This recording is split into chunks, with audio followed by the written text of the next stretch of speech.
In this video, I'm going to be showing you how to reset your YouTube feed. To reset your YouTube feed is very simple. The first thing you want to do, you want to open up your YouTube app. So let's open up my YouTube app over here.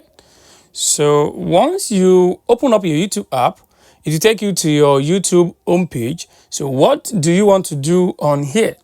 What you want to do is very simple. If you check the bottom right corner, you're going to see your profile over there. I want you to tap under your profile. So once you tap on your profile at the bottom right corner, then you check the top right. If you check the top right corner, you're going to see the settings gear over there. I want you to tap on that settings gear.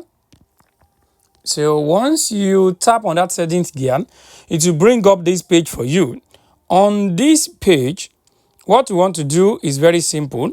You want to look for where we have manage all history. So you want to tap on that manage all history. So once you tap on that manage all history, it will load up another page for you. So let's wait for this to actually load up. So it has successfully loaded up this page for us. What do you want to do on this page?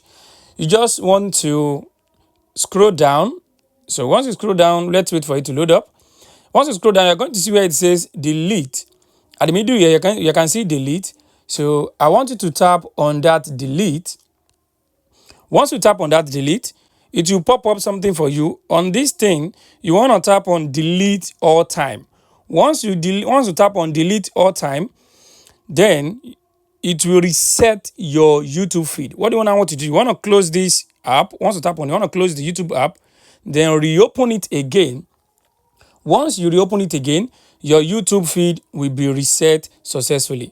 Guys, so this is how you can actually reset your YouTube feed successfully. I hope this video helped you.